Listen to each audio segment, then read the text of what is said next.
Graça e paz, seja muito bem-vindo, seja muito bem-vinda. Você está no canal Ensine Palestra.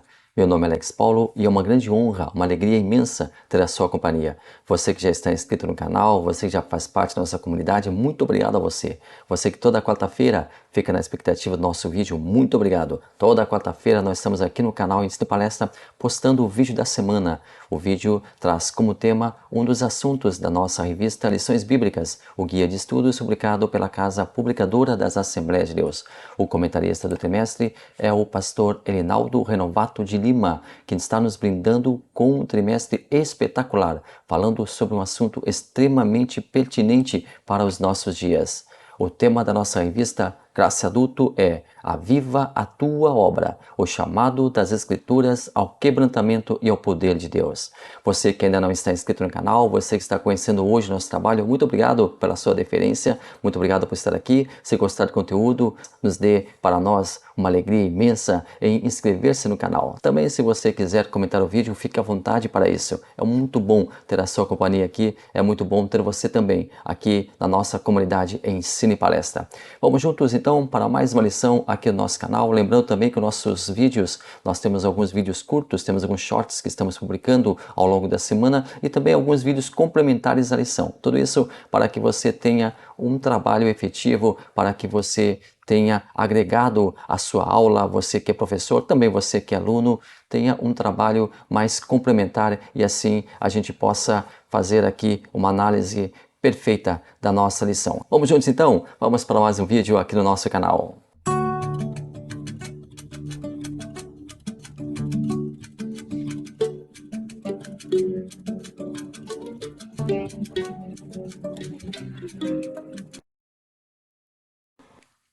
Lição número 7, Estevão, um mártir avivado.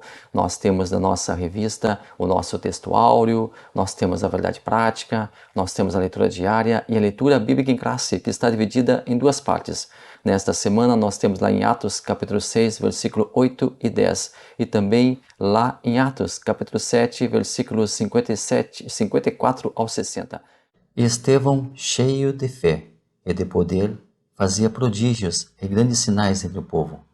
E levantaram-se alguns que eram da sinagoga chamada dos libertos, e dos sirineus, e dos alexandrinos, e dos que eram da Cilícia e da Ásia, e disputavam com Estevão. E não podiam resistir à sabedoria e ao espírito com que falava. E ouvindo eles isto, enfureciam-se em seu coração, e rangiram os dentes contra ele.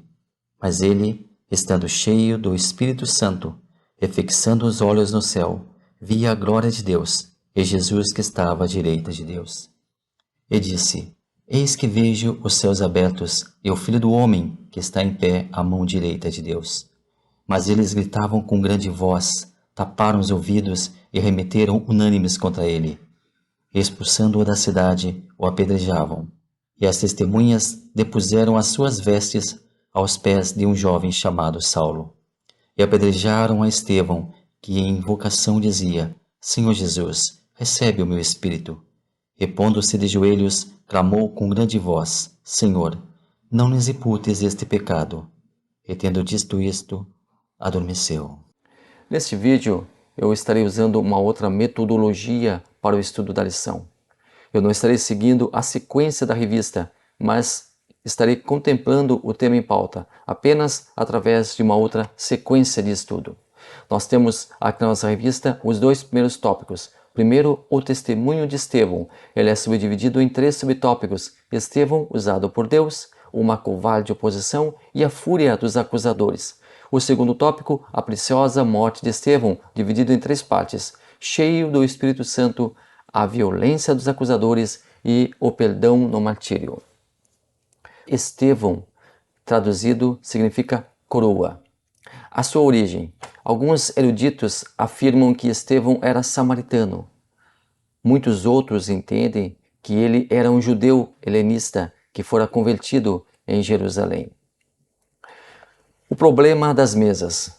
A igreja primitiva chama a atenção pelo empenho de seus líderes, pelo empenho de seus seguidores em partilhar tudo, realizando a assistência social, uma das marcas registradas dos primórdios da igreja que nascia. Um dos ministérios mais visíveis dentro da igreja que nascia era a distribuição de alimentos para as viúvas. Muitas delas dependiam unicamente dessa benfeitoria para sobreviver, pois viviam na mais absoluta pobreza. Mas a prioridade era a pregação da palavra de Deus. Desse item se encarregavam os apóstolos, que faziam com primazia. Muitos romanticamente citam a igreja primitiva como sendo um oásis de grandes realizações e um modelo a ser seguido. Estão corretos nesse entendimento. Porém, logo no nascedouro da igreja, alguns problemas começaram a brotar. A perseguição por parte de alguns setores do judaísmo, as heresias que queriam se instalar, como por exemplo o gnosticismo, e também um assunto bem peculiar que nós analisaremos superficialmente aqui, o problema da assistência social às viúvas. Lá em Atos 6:1 diz assim: à medida que o número de discípulos crescia, surgiam murmúrios de descontentamento. Eu estou lendo na nova versão transformadora. Os judeus de fala grega se queixavam daqueles de fala hebraica, dizendo que suas viúvas estavam sendo negligenciadas na distribuição diária do alimento.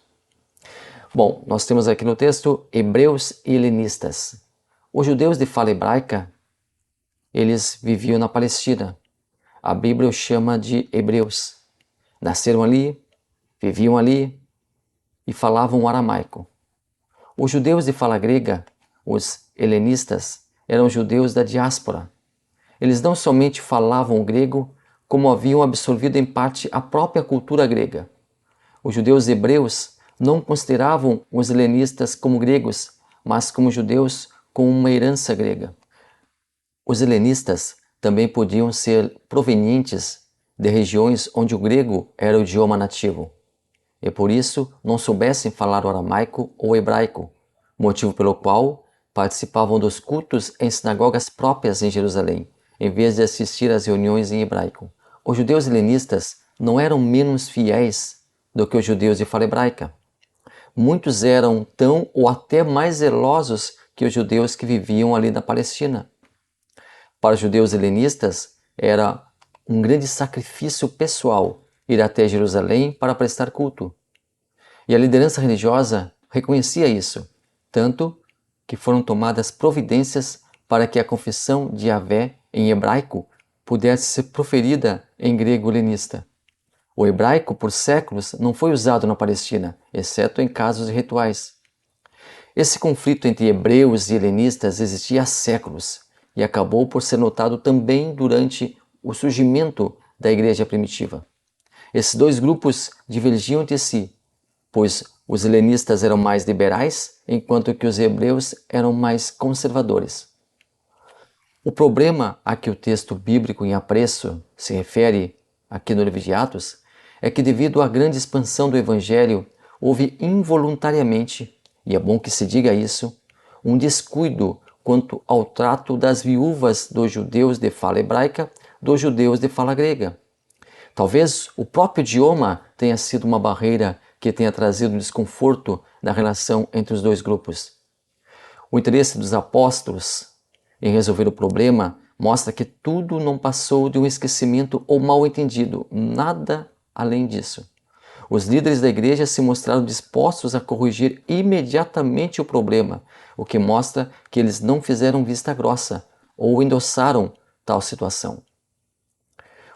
O auxílio se dava através de doações e da distribuição dos alimentos, e esse auxílio devia ser diário, pois não havia um local central para armazenar, para estocar tanto alimento. Talvez por falta de uma logística mais bem elaborada, tenha havido esse problema relatado pelo texto bíblico. A queixa em si consistia em, segundo a versão dos reclamantes, haver uma disparidade pontual no trato para com as viúvas, fazendo distinção entre elas. Distorção a qual os apóstolos, vamos de novo aqui deixar bem claro, precisavam corrigir e foi corrigido. Não houve em nenhum momento negligência da parte deles. Tão logo souberam do ocorrido, trataram de resolver a situação. Que belo exemplo nós temos aqui. Hoje em dia, quando alguns líderes detectam alguma falha em sua organização, em algum processo, ao invés de agirem imediatamente, ficam tentando passar panos quentes na situação, formulando desculpas para encobrir o erro e pouco ou nada fazendo na prática para resolver a situação. Os apóstolos agiram imediatamente, tão logo o problema foi detectado, ele também já foi sanado. Mas nós falamos aqui sobre a diáspora, nós precisamos também falar um pouquinho sobre o que significa diáspora. Nós falamos aqui sobre diáspora, mas o que é diáspora? Vamos contextualizar aqui. A palavra diáspora vem do grego diaspero e significa espalhar. Depois do exílio babilônico, muitos judeus cativos não retornaram para Israel. E nos séculos seguintes, uma grande porcentagem do povo judeu espalhou-se para outras partes do mundo mediterrâneo. Diáspora quer dizer espalhar. Foram para outros lugares. No primeiro século depois de Cristo, mais de 80% dos judeus viviam fora da sua terra. Antes do nascimento de Cristo, ainda, por vários séculos, eles continuaram sendo espalhados por todo o mundo civilizado. Mas onde quer que fossem, por onde quer que andassem, eles tinham conhecimento do verdadeiro Deus. As comunidades judaicas em vários países, em várias nações, podiam ser encontradas na maioria das cidades do Império Romano, por exemplo. Uma grande proporção, para você ter uma ideia, da Síria era judia. Ali no Egito vivia cerca de 1 milhão de judeus. Em Alexandria, acreditava-se que eles constituíam até mesmo 1/3 da população. Era muito judeu espalhado pelo mundo. E esses judeus da dispersão, chamado diáspora, eram em número muito maior do que aqueles que permaneceram na Palestina. Mas por onde quer que fossem, eles foram estabelecendo os seus cultos a Deus. Eles criaram as suas sinagogas, já foram introduzidas lá durante o exílio babilônico, foram criadas sinagogas, e esses judeus que foram para outros países, nesses outros países, criaram as suas sinagogas, onde também as pessoas que não eram judias, os chamados gentios, também eram muito bem-vindos nessas sinagogas. Então, aqui nós contextualizamos o termo diáspora.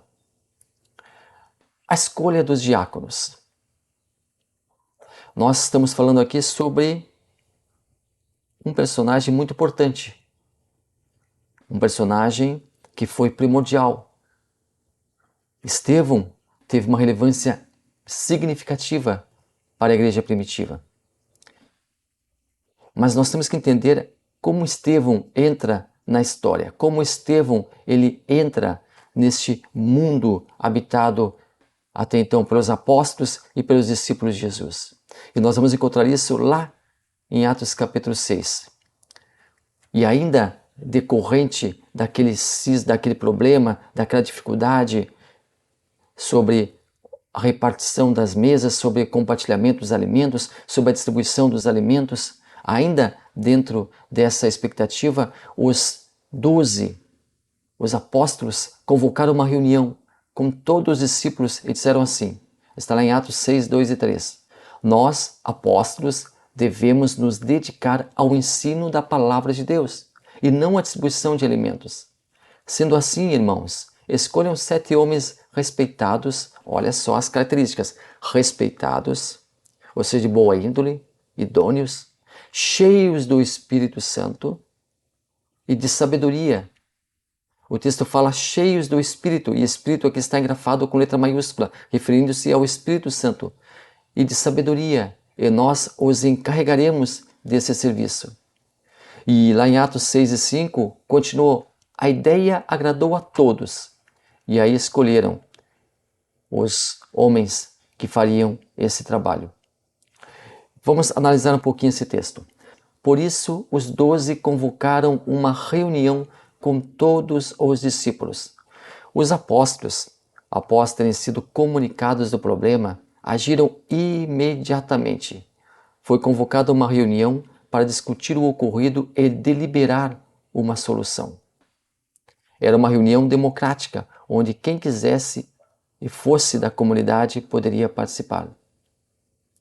E disseram: os apóstolos já trouxeram para a reunião uma ideia que seria compartilhada com os demais, que seria debatida com os demais, que seria apresentada àquela assembleia para ver a reação das pessoas, para ali juntos, comunitariamente, resolverem o problema. Nós, apóstolos, devemos nos dedicar ao ensino da palavra de Deus. Esse era o papel primordial dos apóstolos: pregar, ensinar, guiar, dirigir a igreja, governar a igreja. Eles eram os responsáveis pela administração dos trabalhos, estavam na linha de frente, eram os organizadores do movimento. E não a distribuição de alimentos. Note, não havia aqui um desprezo pelo trabalho de distribuição dos alimentos. Esse era considerado com a importância que merecia. Essa passagem nos oportuniza pensar mais uma vez sobre as atitudes de um líder. Pense comigo, uma atitude que tem comprometido muitas lideranças é a centralização. Muitos se apegam aos mínimos detalhes, que também merecem, claro, atenção, mas existe uma severa necessidade de delegar tarefas, desafogar o trabalho já intenso da liderança, permitir que outras pessoas também exerçam funções que agreguem ao todo, pessoas que mostrem suas potencialidades, suas habilidades, seu comprometimento para com a comunidade, para com a organização. O líder não pode fazer tudo sozinho, isso é humanamente impossível. Por exemplo, nós temos um caso clássico na Bíblia, no Antigo Testamento, de Jetro, o sogro de Moisés. Jetro, quando viu Moisés extremamente cansado, com excesso de responsabilidades, o aconselhou a delegar funções, compartilhar tarefas. E Moisés, seguindo o sábio conselho do sogro, viu sua carga diária de estresse diminuir. Está lá em Êxodo, se você quiser ler, capítulo 18, versículos 14 a 27. Os apóstolos exerciam uma liderança compartilhada. Estavam atentos a todos os detalhes da obra de Deus, para que não perdessem o controle, o que parecia que já estava acontecendo em alguns aspectos, principalmente esse da distribuição dos alimentos. Eles trataram de agir imediatamente para estancar o problema. Tensionavam criar um outro grupo de servidores, um outro trabalho, um outro ministério, cuja importância era também primordial. Eles continuariam gerindo, os apóstolos continuariam fazendo a gestão, fazendo o gerenciamento, a observação, mas o trabalho seria executado por um novo e seleto grupo de abnegados servidores da obra. A ideia agradou a todos. Era uma reunião democrática. A ideia dos apóstolos recebeu aprovação unânime. Houve um grande consenso quanto à solução daquela situação. E escolheram. A relação dos novos obreiros não foi imposta pelos apóstolos. Os discípulos presentes naquela reunião tiveram toda a liberdade para escolherem as pessoas que reuniam as qualidades requeridas pelos líderes da igreja. Quais eram elas? 7 homens respeitados, cheios do espírito e de sabedoria. As condições para serem candidatos às 7 vagas haviam sido definidas e precisavam ser contempladas. Aliás, a palavra candidato vem da palavra cândido, que significa puro, inocente, branco. 7 é um número muito representativo e significa perfeição, totalidade. Homens deveriam ser do sexo masculino. Não existe aqui machismo, mas com certeza o trabalho deveria também ser braçal, o que dependeria da força bruta. Então precisavam ser homens. Respeitados. A idoneidade deveria acompanhar os candidatos. Deveriam ser pessoas honradas, sem qualquer mácula, mancha, dolo. Trazendo para uma expressão da nossa atual realidade, deveriam ter ficha limpa. Cheios do Espírito. O texto grafa Espírito com a inicial maiúscula, ou seja, trata-se do Espírito Santo. Deveriam ter intimidade com Deus. Ser cheio do Espírito Santo pode referir-se a falar em línguas. Quando falamos, estamos nos edificando. Quando falamos, estamos nos revestindo de poder. Mas o texto aqui parece ir para outra direção. Ser cheio do Espírito Santo aqui faz referência direta ao fruto do Espírito. e suas qualificações. Aquelas qualidades que devemos exercer como servos de Deus. Segundo pastor Ciro Sanches Iborde, ser cheio do Espírito Santo não é uma opção entre muitas, e sim uma necessidade imperiosa. O mesmo texto que usamos para condenar a embriaguez tem um outro mandamento que negligenciamos: enchei-vos do Espírito. Observe que o verbo está no imperativo, assim como na frase não vos embriagueis com vinho, diz enchei-vos do Espírito, ambas no imperativo. Continua Zibord. Entretanto, o que é cheio do Espírito, o que é ser cheio do Espírito, implica ser completamente dominado, controlado e guiado pelo Paráclito. Mesmo uma pessoa que não é batizada com o Espírito, não recebeu o batismo com o Espírito Santo, também pode, pasme, ser cheia do Espírito Santo. Como assim? Fazendo uso do fruto do Espírito e de suas características. O fruto do Espírito nós sabemos que é o amor e tem várias características, entre algumas bondade, benignidade, mansidão, temperança. Como identificar uma pessoa cheia do Espírito? Quando ela fala em novas línguas, isso é maravilhoso, mas é pontual, é momentâneo, é uma situação específica, um extravasar momentâneo. Mas uma pessoa que vive cheia do Espírito Santo é reconhecida pelo seu caráter, sua vida ilibada, seu prazer em proporcionar bem-estar para outras pessoas, ser útil, prestativa, enfim, alguém que tem prazer em servir. Essas eram as características dos 7 indicados pelo povo, pelos discípulos e acatadas. A lista entregue aos apóstolos e acatada por eles, para ali nascer um novo ministério, o ministério do diaconato. Sabedoria. Os escolhidos precisariam mediar conflitos, tomar decisões, participar de discussões, para tanto deveriam ser pessoas sábias. A lista dos diáconos. Então, eis a listagem dos escolhidos para exercerem o ministério da ação social, da benfeitoria, do auxílio às mesas: Estevão, Filipe, Prócoro, Nicanor, Timão, Pármenas e Nicolau. Os nomes gregos dos 6 primeiros indicam que eram todos judeus helenistas. Nicolau era um prosélito, ou seja, um convertido ao judaísmo.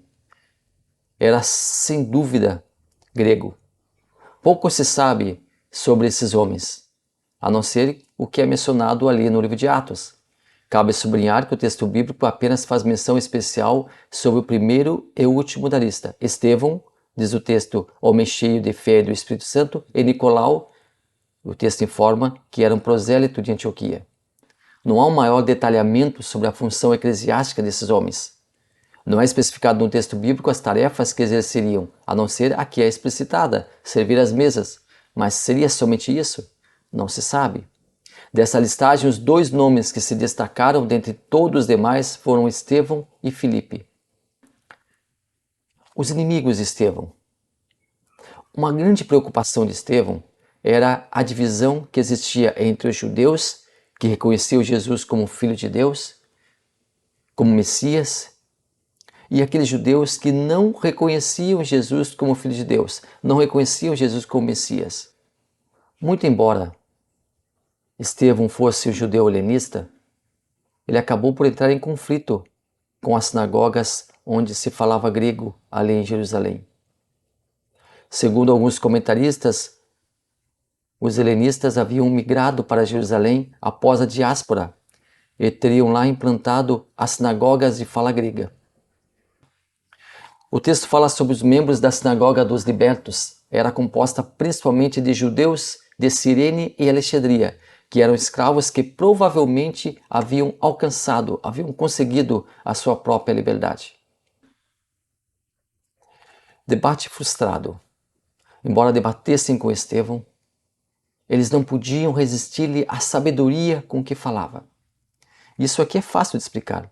Estevão estava cheio do Espírito Santo.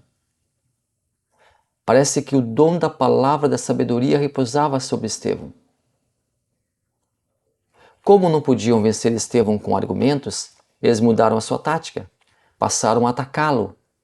Mas foi um ataque covarde, pois incitaram o povo contra ele. E mais do que isso, foram ao auge da sua maldade quando contrataram testemunhas para afirmarem mentirosamente que Estevão havia blasfemado. Usaram de uma baixeza inacreditável. Lá em Atos 6 e 11, então subornaram uns homens para que dissessem: ouvimos de proferir palavras blasfemas contra Moisés e contra Deus. Ali colocaram falsas testemunhas. Para que houvesse um julgamento, deveria-se ter, segundo a lei, a presença de 2 testemunhas. Acontece que no caso de Estevão foram subornadas essas testemunhas para falarem o que previamente havia sido acertado, acordado, negociado. Estevão fez um sermão muito eloquente. Mais uma vez, inspirado pelo Paráclito, Estevão versa aos seus futuros algozes sobre a história do povo de Deus e o seu relacionamento conturbado. O sermão chegou a um ápice onde aqueles homens já não podiam mais ouvir o que Estevão dizia. A partir daí, inicia um processo de linchamento coletivo, onde ele é levado para fora da cidade, sendo apedrejado até a morte. Aqueles homens estavam com suas mentes cauterizadas. Aquelas pessoas que estavam assistindo ao sermão de Estevão estavam tão distantes de Deus que suas mentes estavam cauterizadas. É impressionante o relato bíblico em Atos 6 e 15. Então todos os que estavam assentados no conselho, fitando os olhos nele, viram o seu rosto como o rosto de um anjo.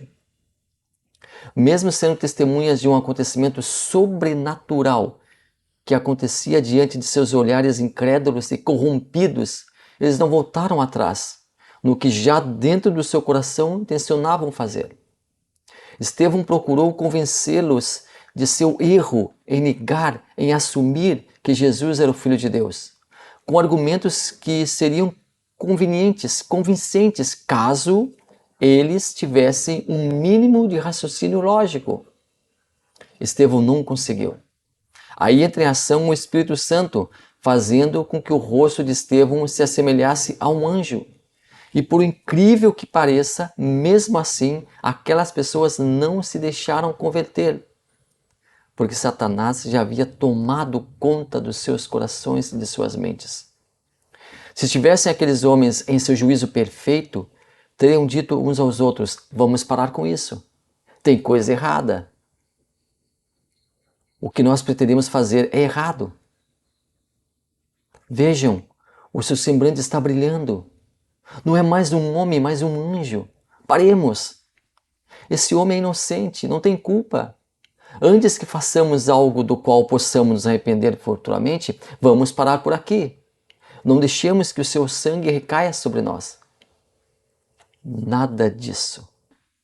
Em nenhum momento houve qualquer resquício de sobriedade naqueles homens maus. Em uma certa ocasião, quando Pedro e João sofriam sério risco de vida por conta da maldade dos líderes judaicos que os pretendiam matar, houve o conselho de um rabino muito piedoso e sóbrio que os alertou para o perigo de levantar-se contra Deus. Os inimigos de Pedro e João tinham no rabino Gamaliel uma voz de consciência. Porém, os inimigos de Estevão não tinham ninguém que os tentasse persuadir, que os tentassem fazer parar com aquela sandice. E aqui eu tento imaginar aquela cena. Homens furiosos, com ódio no olhar, talvez com os dentes cerrados, prontos para atacar como uma fera selvagem. E falando em fera selvagem, ali por perto estava Saulo, que depois viria a ser conhecido como Paulo. Até então era somente Saulo, um algoz do movimento que se iniciava, uma seita, como queriam afirmar alguns, chamada do Caminho. Paulo, ao relembrar o passado, se posicionava como uma fera selvagem antes de conhecer a Cristo. E aquela fera selvagem estava ali, assistindo aqueles homens furiosos indo contra Estevão.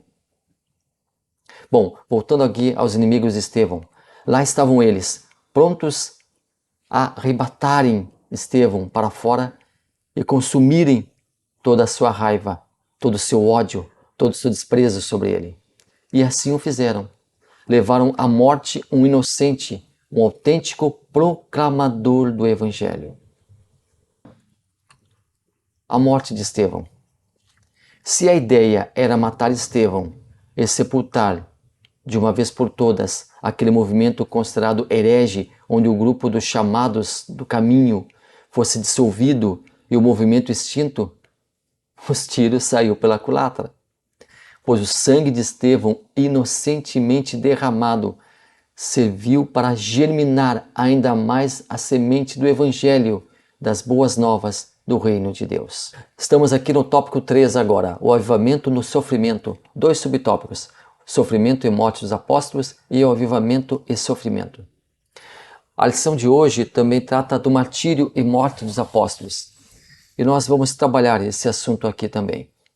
Dentre os apóstolos de Jesus, um dos poucos que morreu de morte natural foi João. Ele foi martirizado, sendo imerso em um caldeirão de óleo fervente. Porém, saiu ileso daquela tortura. Foi então deixado na ilha de Patmos para morrer. Lá recebeu a inspiração divina para escrever o livro de Apocalipse. Também saiu de lá em perfeitas condições. Segundo a tradição, ele morreu na cidade de Éfeso. Mas agora vamos conhecer um pouquinho mais sobre a maneira como foram martirizados alguns seguidores de Cristo, como morreram alguns seguidores de Cristo. Nós estamos aqui usando como uma fonte o respeitável site Bíblia Online. Como morreram alguns seguidores de Cristo? Pedro, segundo a tradição, foi crucificado de cabeça para baixo em Roma. Ele teria dito: "Eu não sou digno de morrer como o meu Senhor", crucificado. Aí eles disseram para ele: "Então nós vamos cuidar disso." E aí colocaram Pedro de cabeça para baixo. André, segundo a tradição, foi martirizado e morto na Grécia. Tiago, filho de Zebedeu, foi morto por Herodes, está em Atos 12, 1 e 2, o primeiro dos apóstolos a ser morto. Filipe, de acordo com genealogias dos apóstolos, morreu de morte natural. Bartolomeu, segundo a tradição, foi posto vivo num saco e lançado no mar.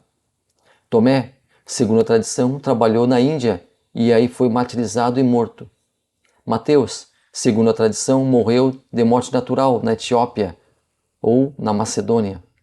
Tiago, filho de Alfeu, um livro do seu tempo, relata que ele foi apedrejado pelos judeus em Jerusalém por pregar Cristo. Tadeu, sabe-se apenas que foi sepultado em Beirute, no Egito. Ou em Beirute ou no Egito, não se sabe ao certo. Simão, o Zelote, segundo uma tradição, trabalhou no norte da África e sofreu martírio na Palestina durante o reinado de Domiciano, que foi um grande perseguidor dos cristãos. Judas enforcou-se após trair Jesus. O relato está lá em Mateus capítulo 27, 3 ao 5. Poderíamos ainda acrescentar Paulo, que não esteve entre os 12, mas foi chamado para ser apóstolo e foi chamado pessoalmente por Jesus. Ele foi decapitado próximo de Roma, segundo a tradição. Vimos assim então como morreram alguns seguidores de Jesus. E muitos outros ainda hoje, mundo afora, morrem por amor ao Evangelho.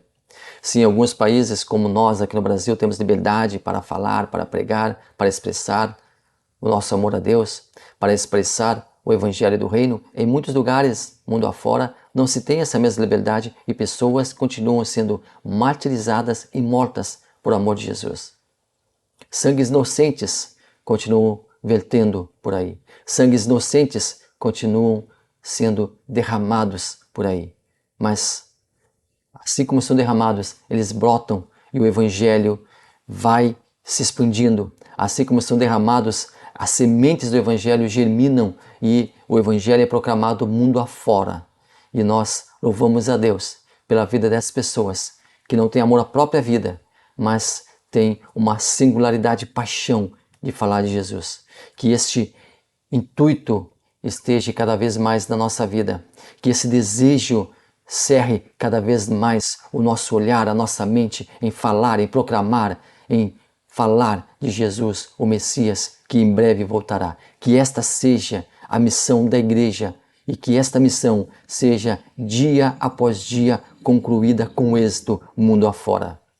Muito obrigado a você que esteve até aqui conosco, muito obrigado pela oportunidade de trazer esse trabalho para você. Se você já é inscrito, se você já é inscrita, muito obrigado. Você que está se inscrevendo agora, muito obrigado pela deferência, muito obrigado por ativar o sininho. Aliás, ative o sininho. Se você não recebe as notificações, mesmo com o sininho ativado, desative ele e ative novamente e assim você será notificado sempre que um novo vídeo nosso for postado. Deus abençoe maravilhosamente a sua vida.